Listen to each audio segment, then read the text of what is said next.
Hello and welcome to Vantage This Week, a show where we recap the biggest stories of the week gone by. Donald Trump has once again claimed credit for the India-Pakistan ceasefire. He says he stopped a nuclear war and that he threatened both countries with 350% tariffs.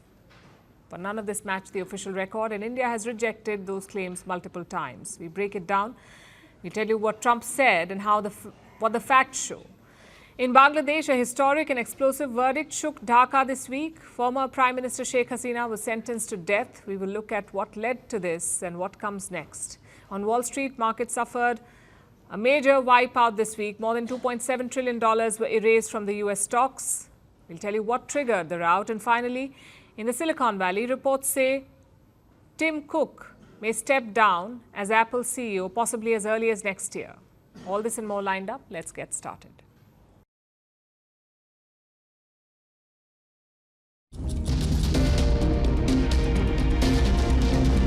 I told Scott, 350% tariff to settle that war.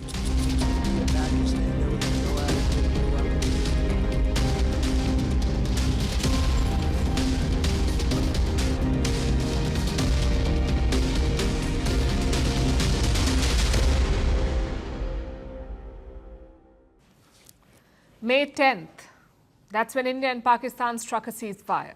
It's been 194 days since that agreement, and in this time, Donald Trump has repeatedly claimed credit for it. At last count, more than 60 times. Imagine the obsession.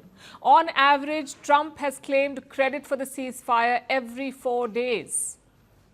The latest instance was yesterday.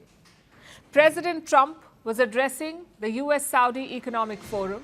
As usual, he could not stick to topic. Trump veered to peace deals and mediation, and once again he spoke about India and Pakistan. This time, he added a new detail. Listen to this.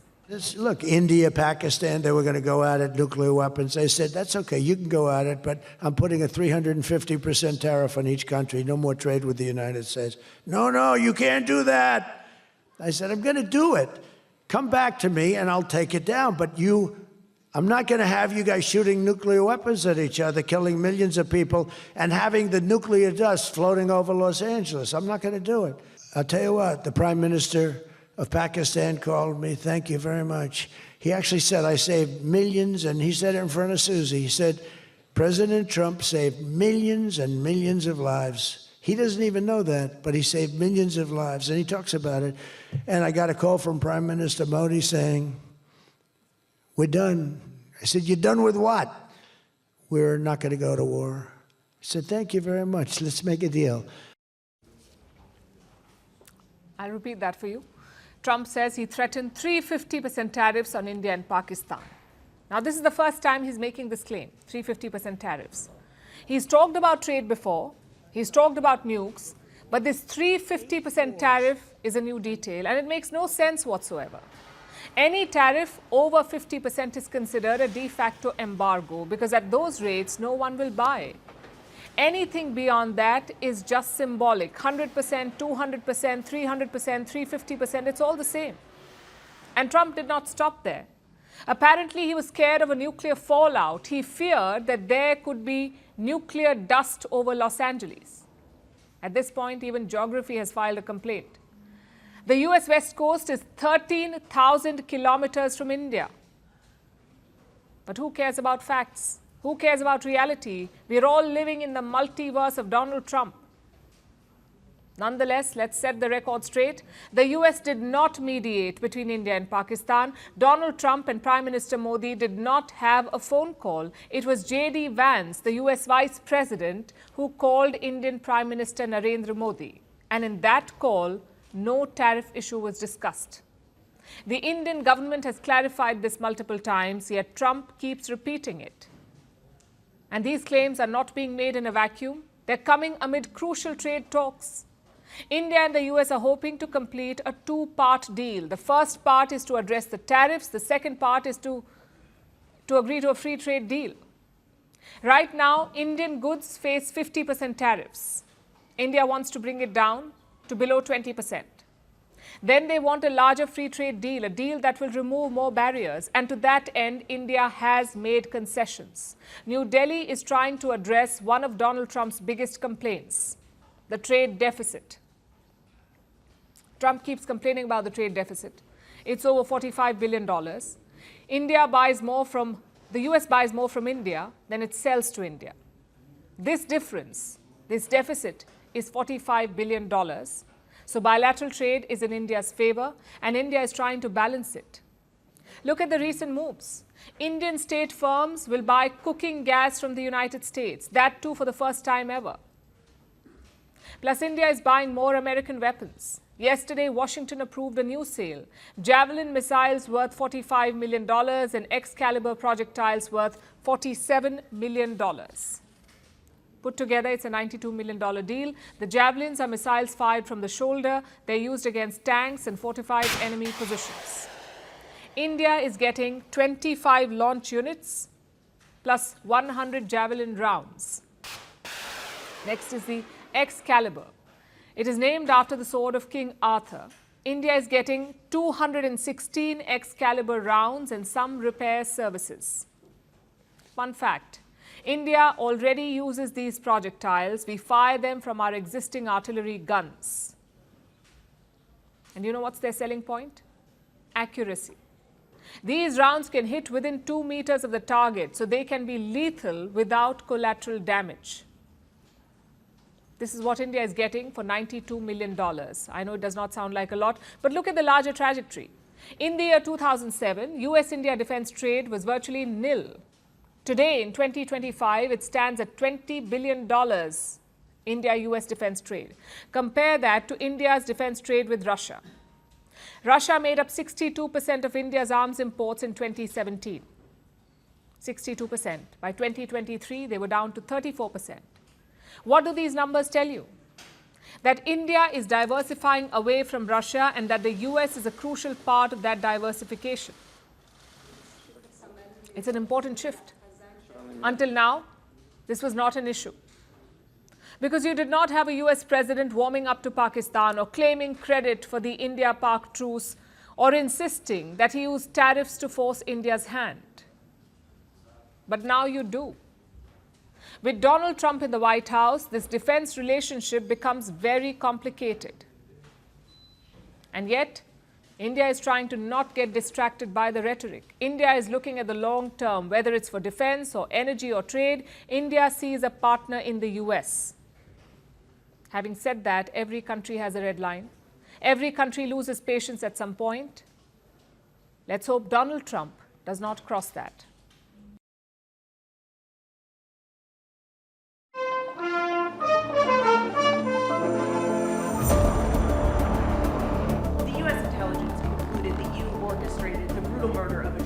Fake news, ABC fake news. Saudi Arabia is a major non-NATO ally. We had a big day today. And because he's my friend, he might make it $1 trillion.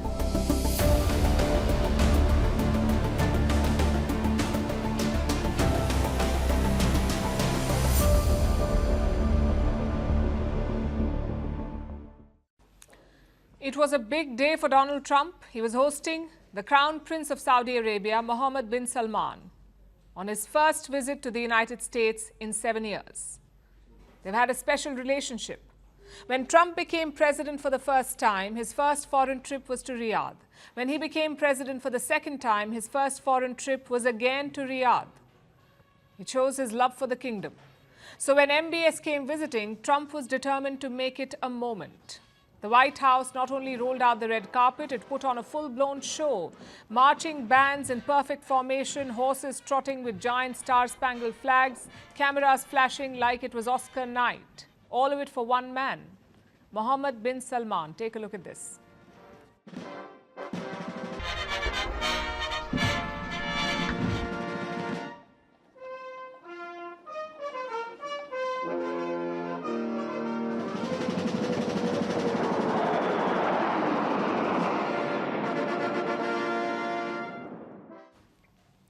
The camaraderie was impossible to miss. The handshakes kept coming. The smiles wouldn't stop. They even slipped in a few jokes, light and easy, like old friends.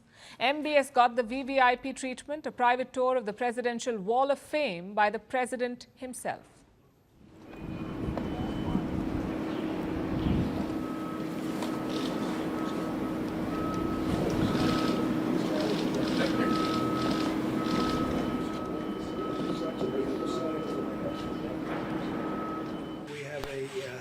Extremely respected man in the Oval Office today, and a friend of mine for a long time, a very good friend of mine. And I'm very proud of the job he's done. What he's done is incredible in terms of human rights and everything else. And he's the Crown Prince, the future king. So what were the big takeaways from this visit? Let's break it down. First, a designation change for Saudi Arabia. It is now a major non-NATO ally for the US. Trump made this announcement during the dinner. Currently, 19 countries are major non-NATO allies for the United States, 19 countries, including Pakistan.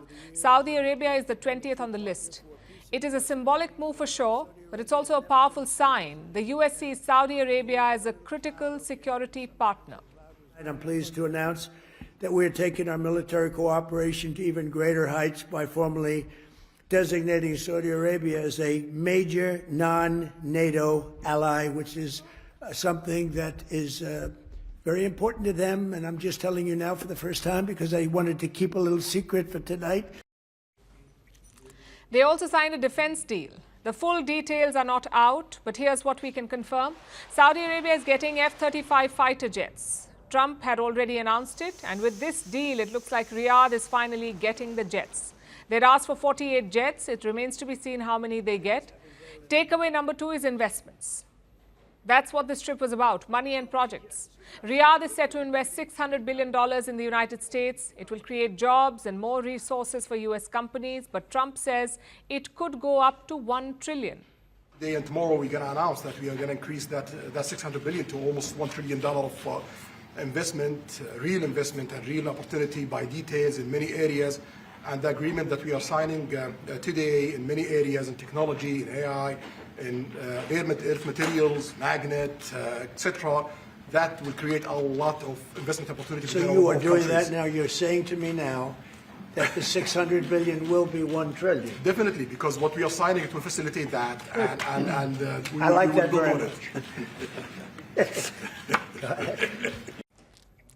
Takeaway number 3, Saudi Arabia will not recognize Israel.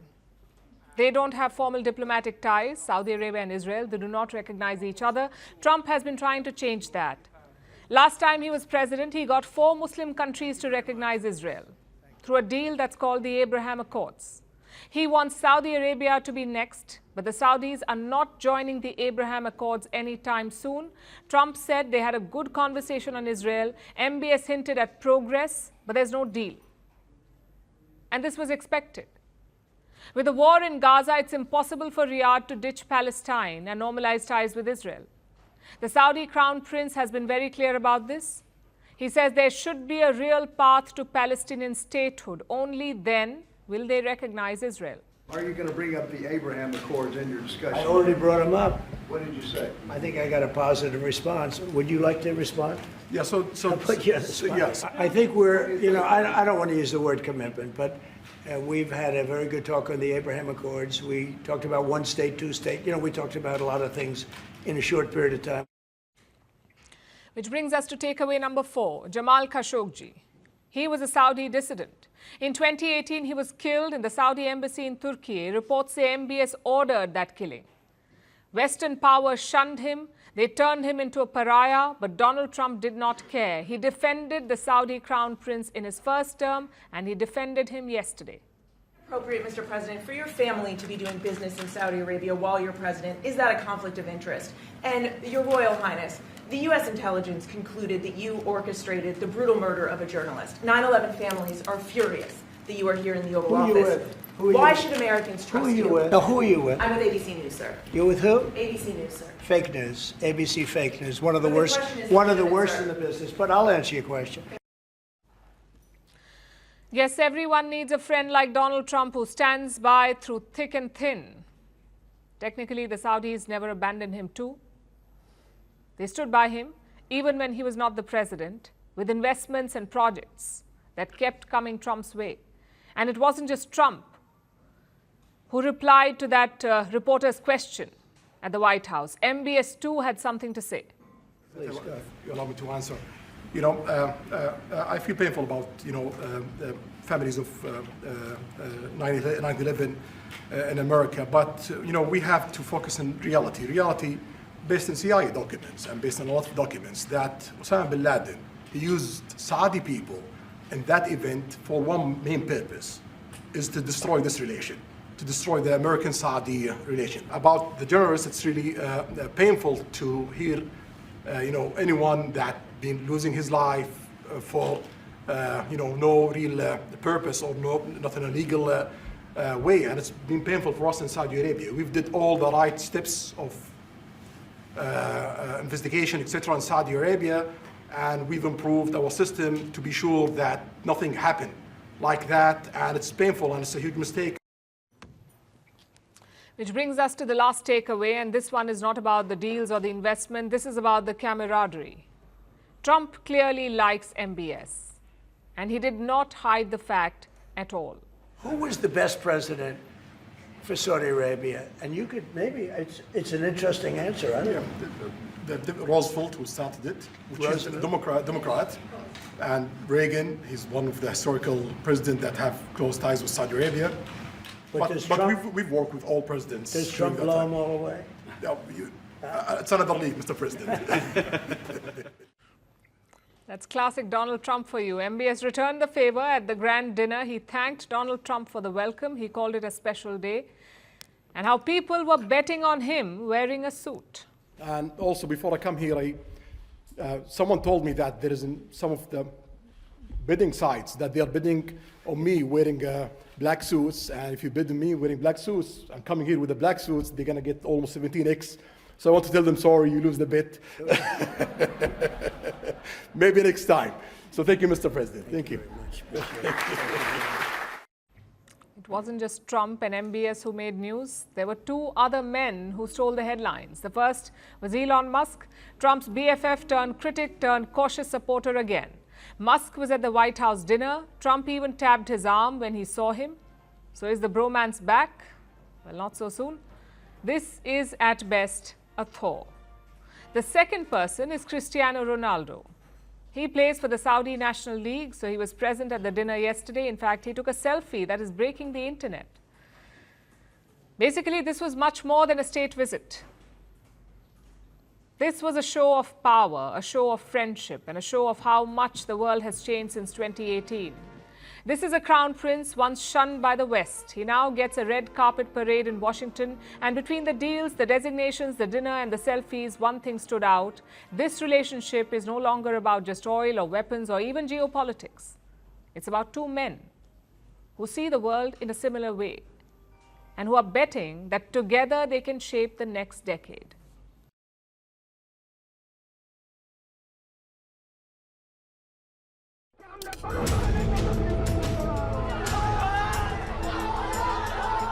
We have decided to inflict her with only one sentence, that is sentence of death.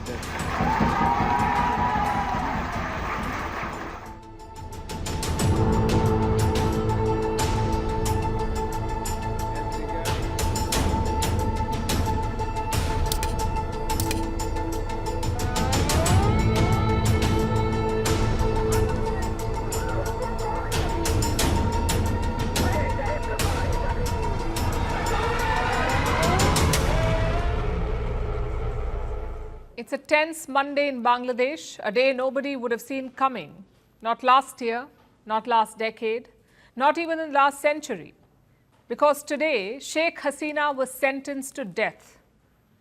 A former prime minister, an icon of democracy, the daughter of Bangladesh's founder, and today she is a convict facing death. It's a massive moment in the country's politics, a moment that could quickly devolve into violence and chaos. So tonight, let's take a closer look at Dhaka. The day began with some tension. Everyone knew that Sheikh Hasina's verdict was due today.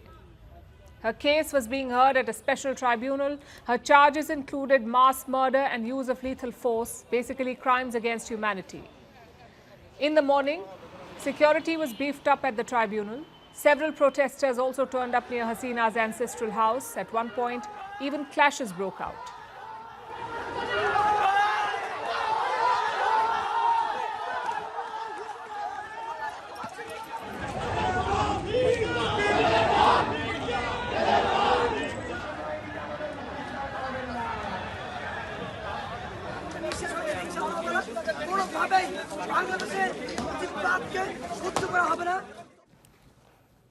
Some quick context here. This case dates back to July 2024. That's when mass protests broke out in Dhaka, July last year. Sheikh Hasina was Prime Minister back then. She ordered the security forces to restore order. But things did not go to plan. As the protests grew, radicals and Islamists hijacked it. So the security officials responded with force. What followed was a tough crackdown. The United Nations says around 1,400 civilians were killed. Now prosecutors say that this was all planned, that Sheikh Hasina asked the forces to kill the protesters, which brings us to present day. The tribunal found Sheikh Hasina guilty of all these crimes and it sentenced her to death. And when that decision was announced, cheers broke out in the room. To inflict her with only one sentence, that is sentence of death.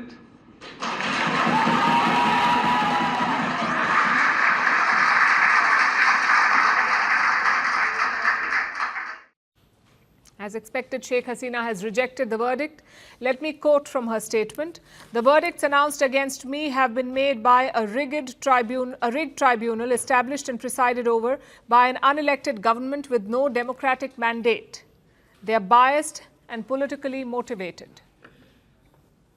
Sheikh Hasina goes on to make two crucial claims. Number one, the trial was rigged. She wasn't even allowed a lawyer of her choice. Instead, the state appointed a lawyer. So she's calling this trial a rigged one. And number two, this trial is meant to destroy Hasina's political future. That's what she says. It's not about justice, it's about politics. And Hasina backs up this claim with a dare. She is asking the interim regime in Dhaka to take this case to the ICC. That's the International Criminal Court in The Hague. This court, ICC, specializes in crimes against humanity. So Sheikh Hasina says, let's have a trial there. But for some reason, Dhaka has not done that. Instead, they're celebrating this verdict. And frankly, it's not surprising. The new rulers of Bangladesh are keen to stamp out the liberation legacy. They don't believe in a secular, progressive country. They're pushing for an Islamist Bangladesh. And today's verdict is a key moment in that transition. The question is, what happens next? Well, there are two things to watch out for. One, what will Hasina supporters do? She still has thousands of loyalists in Bangladesh. Will they hit the streets or will they pursue legal means? That's the most important question to watch out for. Sheikh Hasina's party is sounding defiant and angry. They're preparing for war, they say. The verdict declared today, Bangladesh's people refused it. They don't accept it.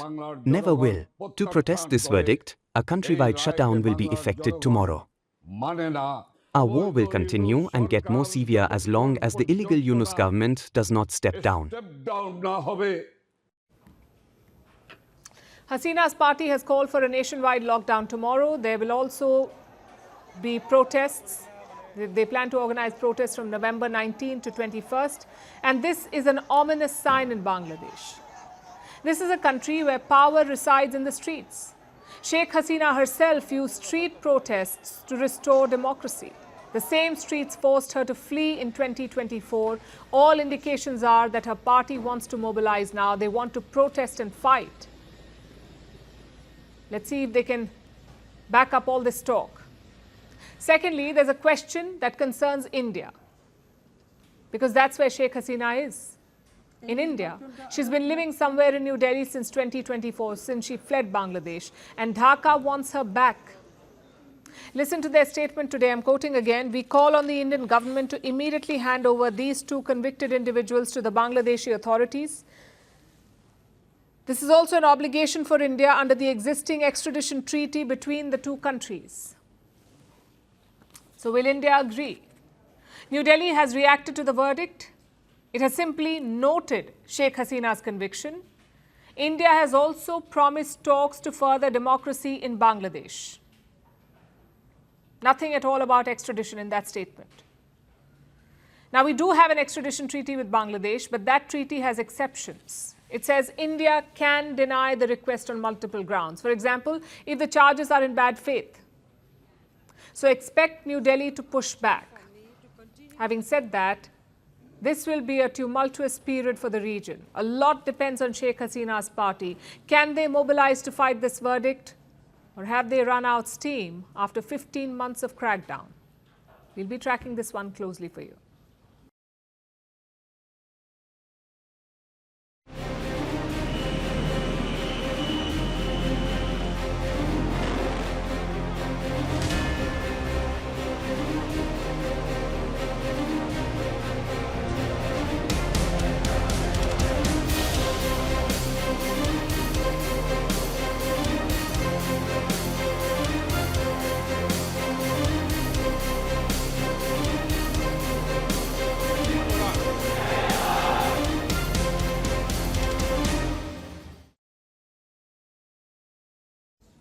China is beating the war drums again. They're using civilian ships to practice invading Taiwan. They're building a sci-fi floating island and they're ramping up naval deployments.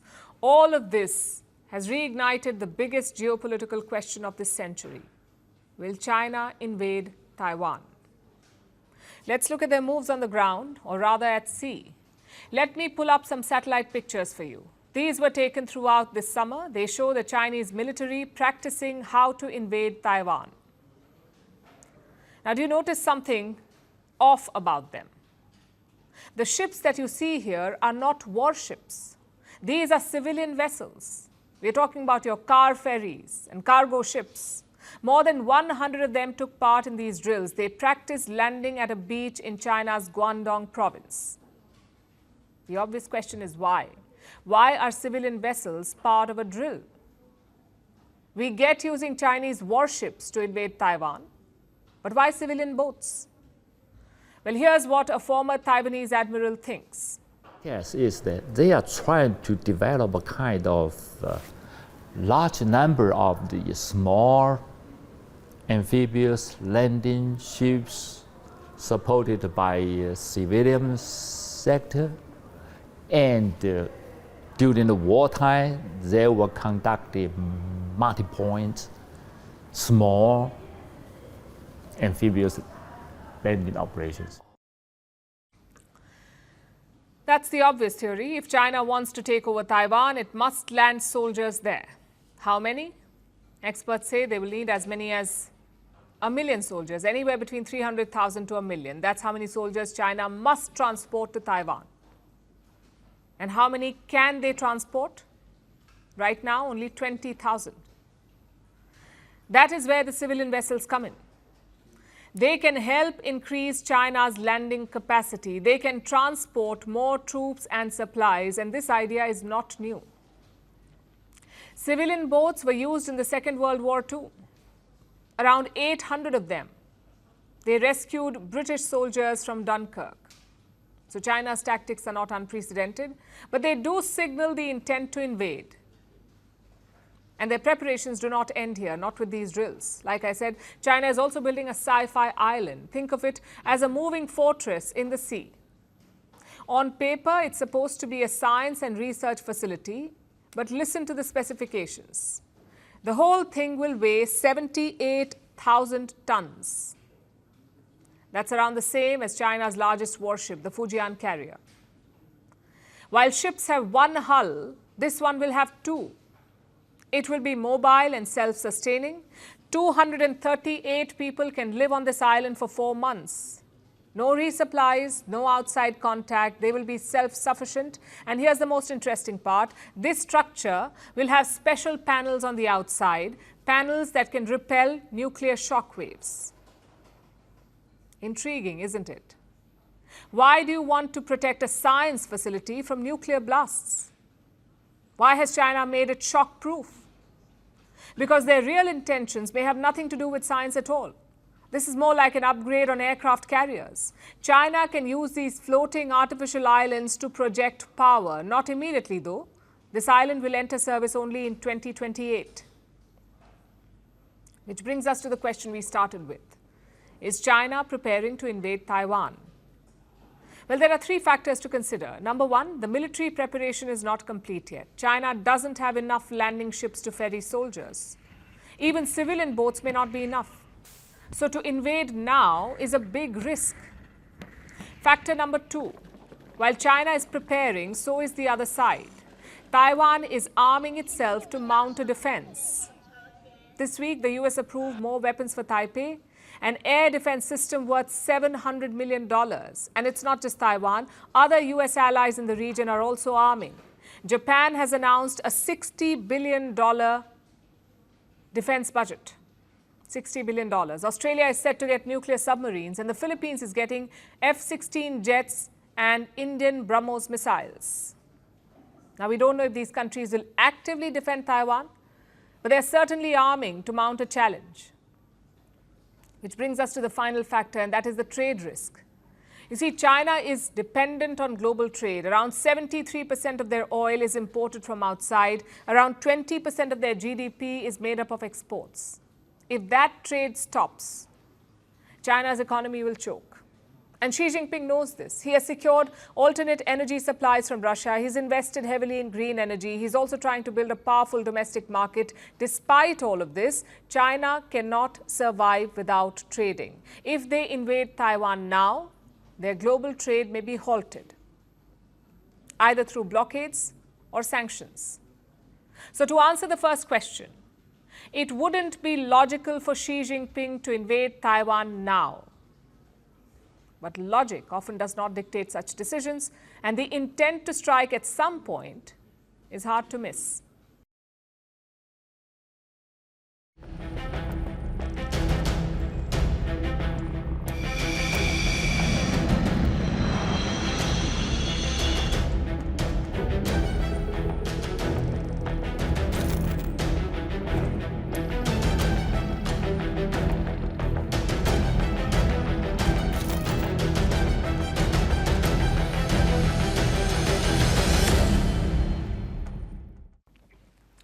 What is China's most lethal weapon?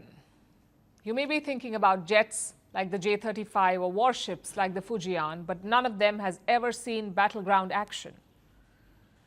Guess which Chinese weapon has? Propaganda.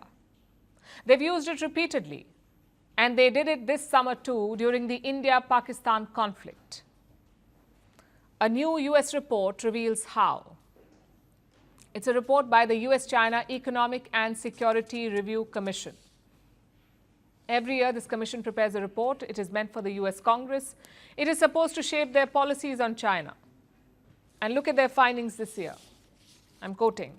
Following the May 2025 India-Pakistan border crisis, China initiated a disinformation campaign to hinder sales of French Rafale aircraft in favor of its own J-35s.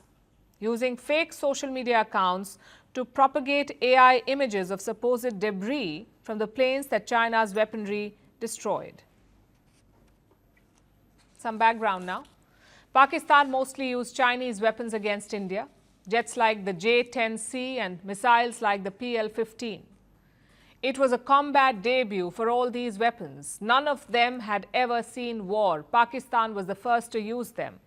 It's the first time that the world saw these weapons in action. So all eyes were on the Chinese weapons. Would they pass with flying colors? Would they crash and burn? The world was watching. Now, according to Pakistan, the weapons performed well. They claimed that the Chinese weapons shot down 6 Indian jets. 6 Indian jets, including the French-made Rafales. Pakistan says they shot them down using Chinese weapons. Now, India has not confirmed this. Top Indian officials did admit some losses in May, but they've not specified what those losses were. How many jets or what kind? India has not specified. This led to confusion and speculation, and China capitalized on this confusion. It spread fake news about India's Rafale jets. Why? To make their own planes look good. Again, let me quote from the US report. This is what it says. In the weeks after the conflict, Chinese embassies hailed the successes of their systems in the India-Pakistan clash, seeking to bolster weapons sales. Pakistan's use of Chinese weapons to down French Rafale fighter jets used by India also became a particular selling point for Chinese embassy defense sales efforts. So the campaign had two steps. First was misinformation. China set up multiple fake accounts on social media. They used AI and video game clips to push their lies around the Rafale jets. That was the first step. Then came step two. China used this propaganda to woo potential buyers. They told them, look, our missiles downed the Indian Rafale, so don't buy these French planes. Instead, buy ours. Buy the Chinese J-35s. That's what China told potential buyers. It used the same strategy with Indonesia.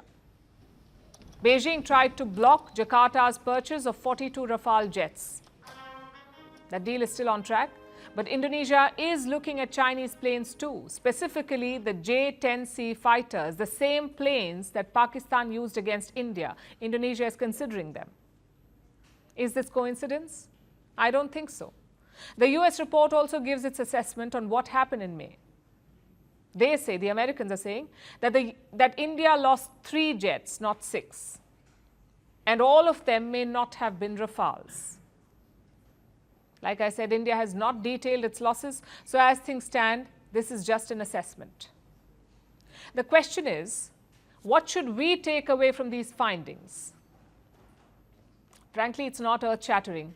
Of course, China ran a disinformation campaign against India. Of course, they pushed their planes over Rafales. That is not surprising at all. What is worrying is the scale and intent behind their cyber campaign. It's a wake-up call for the Indian establishment. Why couldn't we fight this disinformation in May? Why couldn't we flag it in a detailed report? Why should we rely on French and US government reports? All of this traces back to a digital strategy. You need to communicate your victories better. You need to call out misinformation because China is not stopping with this episode. Just think about it. China was not even directly involved in this conflict. Yet they flooded social media with lies about India. That is the scale that you're dealing with. You can't wait around for China to change its ways. You must develop your own ways to deal with China. The countdown is on. Russian President Vladimir Putin is slated to visit India next month. Reports say it could happen in the first week of December. It's his first visit to India since the Ukraine war began. And it also comes amid growing pressure on India-Russia ties, mostly pressure from outside. So there's a lot of focus on this trip and a lot of efforts to make sure that it is successful. Foreign Minister S. Jaishankar is on one such mission. He is in Moscow for a 3-day visit. He landed on Monday. First, he met his Russian counterpart, that's Russian Foreign Minister Sergei Lavrov. Today, he took part in a meeting of the SCO, the Shanghai Cooperation Organization. And later, he met Russian President Vladimir Putin. Now, the SCO is basically a regional bloc in Eurasia. Today, Russia hosted a meeting of the SCO states, and Jaishankar used the occasion to put the spotlight on terrorism. Listen to this. We must never forget that the SCO was founded to combat the 3 evils of terrorism, separatism, and extremism. These threats have become even more serious in the years that have passed. It is imperative that the world display zero tolerance towards terrorism in all its forms and manifestations. There can be no justification, no looking away, and no whitewashing. Security was a founding principle of the SCO. It's always been a crucial talking point at these summits. Plus, Pakistan was also in the room. Their foreign minister arrived in Moscow yesterday. He too attended the SCO meeting. So clearly, Jaishankar's message was targeted at Pakistan. He asked the SCO to not justify or whitewash terrorism. That's the multilateral aspect of Jaishankar's trip to Moscow. But the bilateral part is arguably more important. Jaishankar noted that yesterday was his 6th meeting with Lavrov this year, 6th meeting in 11 months. And look at the context. You have a US president who's asking India to abandon Russia. He has imposed tariffs to separate the two sides, and yet the ties remain strong. It is proof of the depth and longevity of this relationship, India and Russia. And that's something that Jaishankar also pointed out. A number of bilateral agreements, initiatives, and projects are under discussion in various fields. We look forward to their finalization in the coming days. India-Russia ties have long been a factor of stability in international relations. Its growth and evolution is not only in our mutual interest, but also in that of the world. All of this is leading up to Putin's visit, and Jaishankar was in Moscow as Jaishankar was in Moscow meeting Lavrov. Putin's top advisor was in Delhi meeting India's NSA. That's National Security Advisor Ajit Doval. The goal is to finalize agreements on trade and defense. Once the draft is done, the deal can be signed during Putin's visit. That's what both sides are hoping for. And let's look at one of the lined up deals. It involves a sale of fifth-generation fighter jets. These are the most advanced jets in the world, the fifth-generation fighters. Only 3 countries have made them. The US has the F-35, China has the J-20 and J-35, and Russia has the Su-57. Now, some reports say that Pakistan will buy fifth-generation jets from China, meaning Islamabad could have a qualitative edge over India. And this has triggered a big debate in India. Experts are divided over our options. Should India wait for its own fifth-gen plane, or should it buy one off the shelf? That is the debate. The second option, buying off the shelf, could benefit Russia. They have unveiled an upgraded Su-57 at the Dubai Air Show. They're also willing to sweeten the deal. Here's what Russian officials are offering: unrestricted tech transfer for those planes. The Russian side, represented by Rosoboronexport and USC, is offering to India supply of Su-57 fighter produced in Russia, with subsequent organization of production of the aircraft in India and technology transfer. Hence, we are offering technological learning of field generation technologies, including engines, optics, AESA radar, AI elements, low signature technologies, and modern air weapons. Let me translate what that meant. When you buy off the shelf, you get only the product. You don't get access to the technology, but Russia is offering that. First, they will sell the Su-57 to India. After that, they will transfer the technology as well, meaning India could build these planes at home. Like I said, it's a sweet deal. Russia is offering the planes, the tech, and the long-term support. They say Indian missiles could be fitted on the Su-57. The question is, will New Delhi go for it? Well, if we do, we'll know soon, because the hope is to strike a deal while Putin is visiting. And with so much on the agenda, it promises to be a high-stakes mission.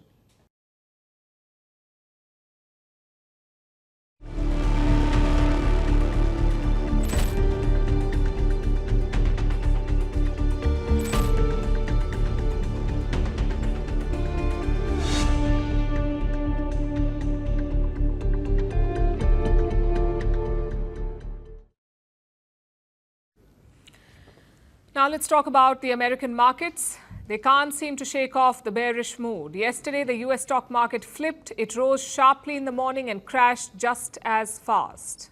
It was the biggest swing that the market had seen since the month of April. It led to losses worth trillions of dollars, and the reason remains the same: the fear of an AI bubble. Investors feel that AI stocks are overvalued, they've risen too much and too fast, and they may crash. These fears have grown over the past few weeks. Yesterday, stocks got a breather with NVIDIA results being announced. Those results were for the second quarter from July to September. NVIDIA's revenue jumped by 62%. The company earned $57 billion, all because of the growing sales of AI chips. And this number, $57 billion, was better than expectations. So it lifted the market. The S&P 500 index was up by almost 2%. But then suddenly, almost unexpectedly, the sentiment shifted and stocks dropped sharply.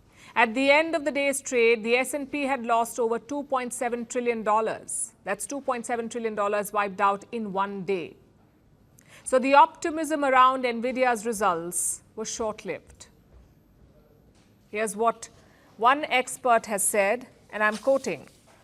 The NVIDIA results, while positive, weren't enough to dispel doubts around whether valuations had gotten too rich. What does that mean? They're talking about investments in the AI space. Tech companies are building huge AI systems. They're spending billions on data centers and infrastructure, but they're not making money from this expansion, from this investment. At least not yet. They're not making money. And that's why people are calling this a bubble. That's why investors are dumping these stocks. Even yesterday, it was the tech stocks that led the fall. Your big names like Apple, Amazon, Microsoft, Alphabet. They were all hit hard. Each of these companies lost more than 100 billion in value. Even NVIDIA was not spared. The chip maker fell by over 3% on NASDAQ. NASDAQ, as you would know, is another American exchange. The fall, the 3% fall, wiped out almost $400 billion from NVIDIA's gains for the day. So despite beating quarterly expectations, NVIDIA lost money. What does that tell you? AI stocks are witnessing a correction. And it's not clear how far this will go. Will the stocks stabilize from here or will they crash? It's hard to say. Goldman Sachs has issued a warning, though. It's a major American bank. It says there will be more selling. That's what Goldman Sachs has said. There'll be more selling. Another report says hedge funds could start dumping stocks. They could dump shares worth $40 billion, 40. And if that happens, the market will fall further. In fact, some estimates say that the sell-off can be as high as $65 billion. Also remember, these are not retail investors we're talking about. These are big funds. They use algorithms. They use market signals to make investment calls. And right now, those signals are flashing red. Plus, there are other factors driving the bearish sentiment, like the crash in the crypto markets. Bitcoin has fallen to a 6-month low. This is a sign that investors are pulling back from risky bets. They're also watching the job market. Hiring has picked up, but the overall job situation is mixed. Some industries are adding jobs, like your healthcare and hospitality. Others are cutting positions, like factories and warehouses. So the broader economic trends are also influencing investor decisions. Having said that, the biggest worry right now is still the AI bubble. Not long ago, AI was Wall Street's top growth story. It lifted all the stocks. NVIDIA became the world's most valuable company. It crossed $5 trillion in valuation earlier this year. Tech firms rallied alongside. Together, they rode the AI boom. But now they're losing momentum. Investors don't want promises for the future. They want the returns today. They want the profits to catch up with the projections. If not, the markets will continue to fall, or to swing at least, and the AI bubble will deflate, if not burst.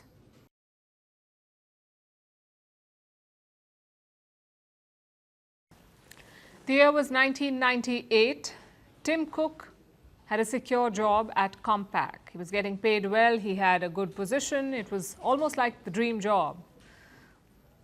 At that time, Tim Cook got many offers from Apple, but he refused all of them. And remember, this was not the Apple of today. This was Apple before the iPod, the iPhone, iTunes, all of it. The company was struggling, in fact. So Tim Cook made the obvious choice and he refused to join Apple until something changed his mind, or someone. He had a 5-minute conversation with Steve Jobs. When I came out to talk to Steve about working at Apple, it felt so alive and so different. He was passionate about the product, about Apple, and its purpose. From that point, I never thought that Apple would be going out of business. The rest, as they say, is history. Tim Cook's operational expertise helped Apple save billions of dollars. The company became profitable again.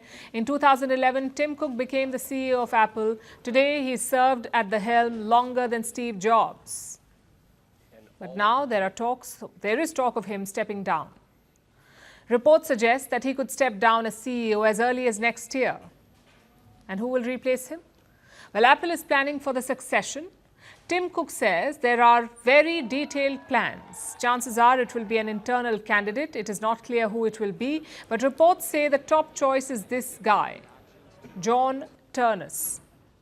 He is Apple's Senior Vice President of Hardware Engineering. Ternus joined the company in 2001. He was elevated to this role in 2013. He has overseen all the major hardware launches from iPads to AirPods, and he's being seen as a top contender. Now, we do not wish to speculate. Tonight, we want to focus on the man leading Apple today. We want to look at the Tim Cook era. When he took charge, Apple was worth $350 billion. Today, it's worth $4 trillion. That's a massive leap. Look at the revenue, the jump in their revenue from $108 billion to nearly $400 billion. Profits have more than tripled. Apple became the first publicly traded company ever to hit $3 trillion. And then it hit $4 trillion. On Tim Cook's watch, services became a second engine for them. I'm talking about Apple Music, Apple TV, Apple Pay. All of this became a $70 billion engine. Critics say Cook lacked the imagination to create the next iPhone. Well, that may be, but he did launch the Apple Watch, AirPods, and the Vision Pro headset. So there have been some key launches in his era. Also, we're not trying to romanticize this phase because Tim Cook's Apple also had some expensive hobbies. The electric car project that burned billions of dollars, the secret robotics initiative that went nowhere, the slow response to generative AI that allowed competitors to surge ahead. For a company that prides itself on being the future, Apple is glaringly old school on AI. So what is Tim Cook's legacy? If Steve Jobs built Apple's soul, Tim Cook built its body. His legacy is threefold. First, he made Apple dependable, predictable in the markets, and unshakable in crises. That's the opposite of Steve Jobs, and that's exactly what Apple needed at that point. Second, Tim Cook expanded Apple from a product company into an ecosystem empire. He minted billions through services and prioritizing privacy. And third, he missed the AI train. Apple focused on too many side projects at one point, at the same time. But it has not managed to crack artificial intelligence. And that may be the next CEO's biggest challenge, reinventing Apple for an AI-first world. That's the challenge. Currently, the company faces many headwinds. A stiff competition in the world of AI, slower iPhone growth, rising regulatory heat, shifting manufacturing geopolitics, and of course, the pressure to invent the next big thing, the next thing after the iPhone and the MacBook. So the next CEO of Apple may not have to be a visionary artist like Steve Jobs or a logistics monk like Tim Cook, because Apple now needs a hybrid, someone who can dream and execute at trillion-dollar scale.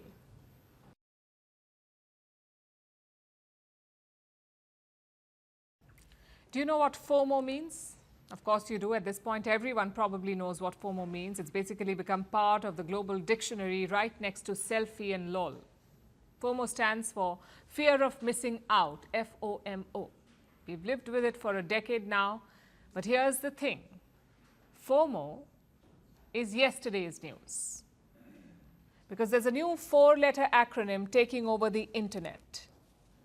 And if you don't know it yet, well, you're about to experience FOMO, because I'm talking about FOFO, F-O-F-O, the fear of finding out.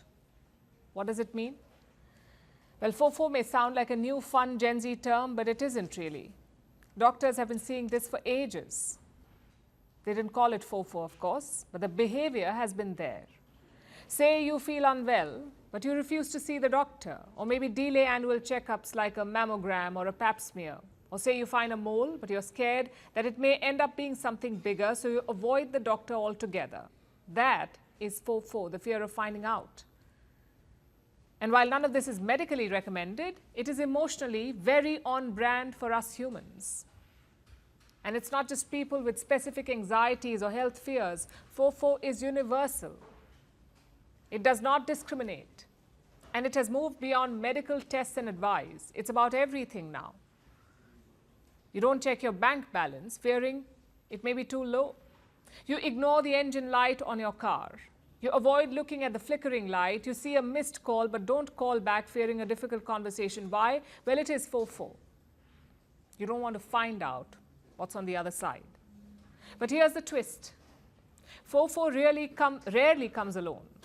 It brings the whole dysfunctional acronym family along, like FOBO, the fear of better options. You're stuck comparing, scrolling, researching, waiting for the perfect choice. You're basically living with indecision. Or FOPO, fear of other people's opinions. You stay in jobs you have outgrown or relationships you don't love, not because you want to, but because you're scared of judgment. There's FOMO, fear of messing up. It's where perfectionism turns into self-sabotage. You over-prepare, you overthink, you overanalyze for every single thing. Also on the list is FODA, fear of doing anything. The world feels overwhelming. The solution is to do nothing. Then you have FOSO, fear of starting over. You hate your job, you're burnt out, you've outgrown everything around you, but the idea of starting from scratch feels like climbing Everest in bathroom slippers. And the final one, FOBA, fear of being alone. You cannot stand the thought of being alone. It's the kind of fear that keeps people from walking away, even when they know that they should.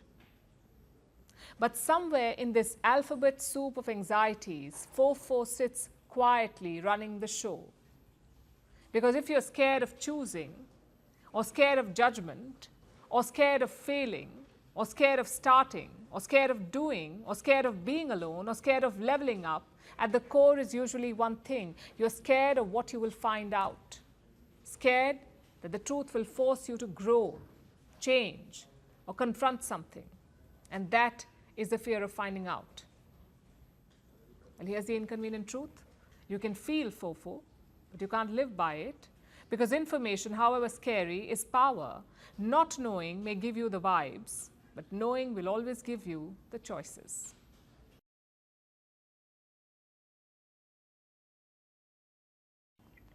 You know the first rule of social media? If it doesn't affect you, do not engage. But of course, most people don't follow it. And when people do engage, the internet does what it does best. It splits into two. Let me show you a post from entrepreneur Upasana Konidela. She just wrapped up a talk with students at IIT Hyderabad. She was curious about what young India was thinking, so she asked them a question. How many of you want to get married? That's what she asked. And to her surprise, more men raised their hands than women. Women, she said, were focused, ambitious, and career-driven.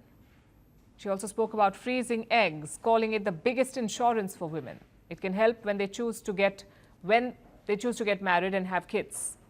They can have that choice. And she posted this observation on X. She called it the new progressive India. But someone disagreed with her. Zoho CEO Sridhar Vembu, he replied to the post. In fact, let me quote from what he said. I advise young entrepreneurs I meet, both men and women, to marry and have kids in their 20s and not keep postponing it. I tell them they have to do their demographic duty to society and their own ancestors. I know these notions may sound quaint or old-fashioned, but I'm sure these ideas will resonate again. You already know why this is controversial. Marriage is a sensitive conversation anywhere in the world. It's especially tricky in the Indian society because here in India, it's not just a choice. It's an institution. It's a pressure point, and sometimes it is a battleground. So when a CEO asks young people to have kids, it touches a raw nerve. Everyone had something to say. On one side were the supporters who said that early marriage does give you stability in your 20s and freedom in your 40s. Life expectancy is higher, finance gets better with age, early companionship helps you navigate career chaos. The argument was quite simple. For those who want family life, the 20s can be a sweet spot. Of course, there were those who disagree. They say marriage has nothing to do with culture. It has everything to do with our economic reality. Today's youth face unstable incomes, skyrocketing living costs, zero work-life balance, and workplaces that penalize maternity. So marriage and starting a family amid all of this can be challenging, especially for women.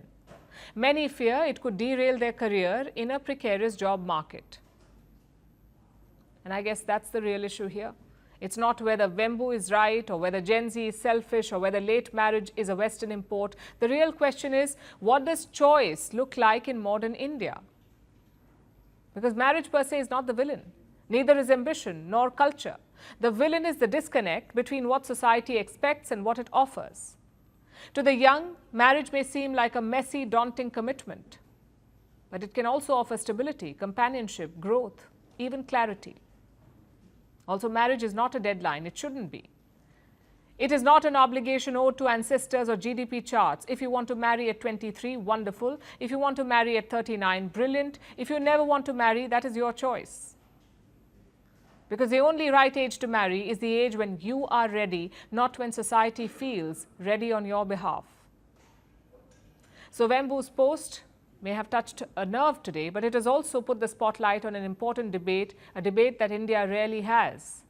The tension between tradition and choice, between expectations and autonomy, between what society wants and what you want.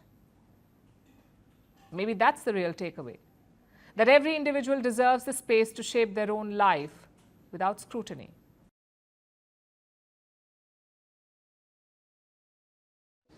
Half the internet just went down. We're talking X, Canva, ChatGPT, Perplexity, and so many more. Even the website that tracks outages went down. The internet couldn't even report its own problem. Talk about irony. The culprit was a massive Cloudflare outage. This is the company that keeps websites fast, safe, and most importantly, online. So when Cloudflare went down, half the internet went down with it, like a domino digital effect. But of course, netizens did not slow down. In fact, #TwitterDown was ironically trending on X itself. Take a look.